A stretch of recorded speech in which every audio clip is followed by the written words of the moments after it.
Hey, do you remember those gnarly fire villain sets? They debuted in 2011 alongside some 2.0 Hero Factory heroes. And weren't they just the coolest thing?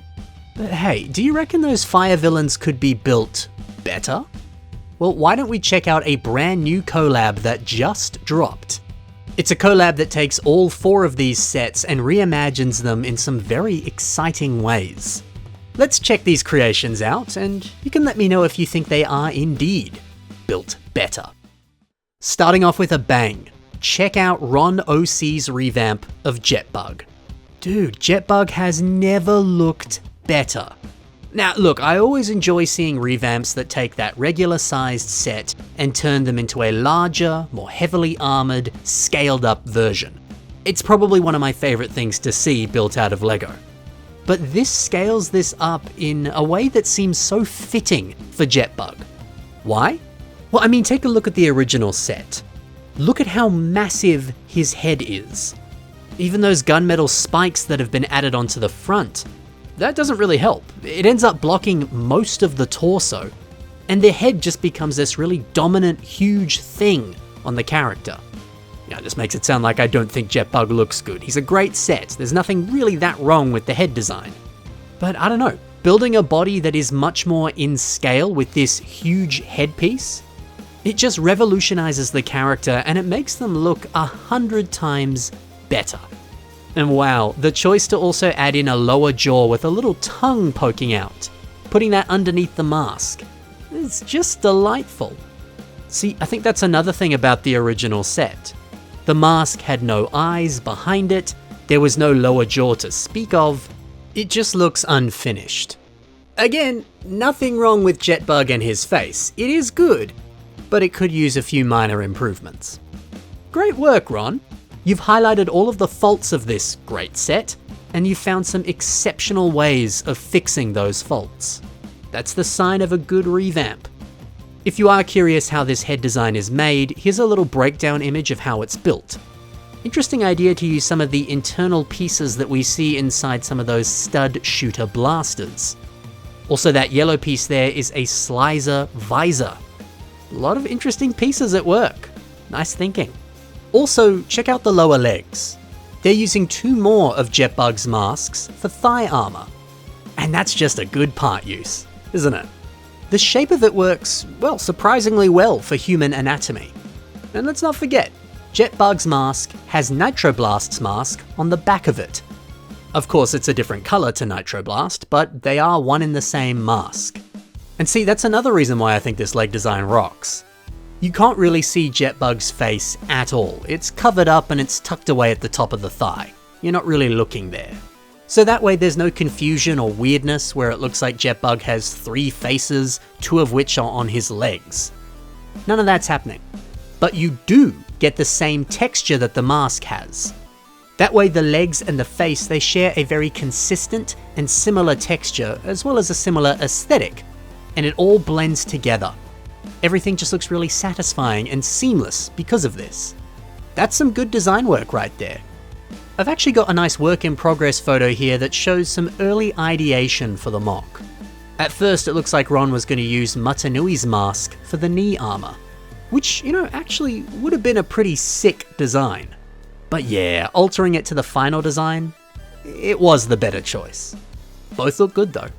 Dude, I think I could just keep talking and talking about this revamp. It's really amazing. It might be my favorite Jetbug mock that I've ever seen. Well, I mentioned Nitroblast before, so hey, why don't we talk about him? This is made by Elf Melter Mocs. So alright, comparing this to the original set, and you know what? I never really thought about it before, but he has that green eye on the other side of his face. I suppose that could be some sort of cybernetic enhancement. And this creation, you know, it grabs that idea and it takes it even further. Now he's got a whole additional robotic eye, and his whole arm is cybernetic. He's got a bit of a cyborg aesthetic going on. It's not really something I would have thought about doing for Nitroblast, but I guess that concept has been present on the original set from the start. It's been there with that green eye the whole time and I never even noticed it. He's a cyborg. Now, speaking of that cyborg arm, the inclusion of a lot more trans green was a very nice choice. Yeah, it's kind of the perfect contrasting color to this red, black, and yellow color scheme. It pops. Oh yeah, and if you're curious, there's a big old barrel that's attached onto his back. I've got a nice behind the scenes photo here that shows roughly how that's built. Major shout out to all the builders who built these mocks. They provided me with some nice work in progress photos and some behind the scenes stills, all that kind of stuff. Thank you very much. I also quite like this large claw arm with some sweet posable fingers. Fantastic. Yeah, sure, this is another change from the original, but I don't know, it's a nice inclusion. Yeah, this is a great revamp of the set. Over to Gengo Builds, and this is their take on Drill Dozer. Something very different. He's got what appears to be an oil pump jack making up his entire body. Or if it's not that, perhaps it's some kind of construction vehicle, asset, or some type of crane. Whatever it is, it looks cool. And then there's some rope attached onto one end, and on the end of that rope are his hands. I can really get behind an extremely different body design like this. I don't know, I get excited seeing radically different approaches. It's so good seeing a builder really thinking outside the box. Also, check out the lava that's just dripping across his body. It looks a lot like actual lava. It's very well done. So what are the pieces that have been used here to achieve this look, and what sets do they come in? Well, you got claws from Skull Scorpio, this set right here. You've also got some trans orange Borok eyes right here. Very nice. On top of that, we have some trans orange CCBS bones for some bubbling lava.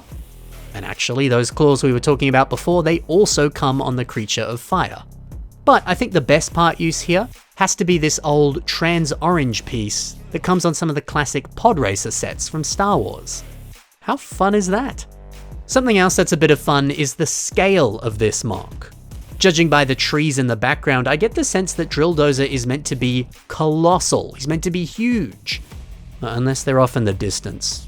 Maybe not, but hey, you know, I appreciate this little terrain that's underneath him. It's well built, and you know, I like the contrast of a lava character walking around in the snow. Very clever. And let's finish off with the big bad, it's Firelord. This was built by Oblivimocs. So we got a side-by-side with the original and the mock, and I always appreciate any revamp that takes Firelord and tones down that color scheme. Yeah, because looking at the original set, he's got gunmetal, he's got orange, red, black, silver, you've also got a bit of yellow on the fire and some of the printed pieces. There's even a small hint of trans orange. There's a lot going on, maybe a little bit too much. But stripping it back to just trans orange and gunmetal, with the subtlest hint of black. Doesn't that just look so much more clean and refined? It's a small thing, but it makes the set look so much better. It elevates it in such a nice way. Oh yeah, and I guess this mock continues the trend that Nitroblast had of giving a character a nice posable hand with some sick claws on the end. It suits him well.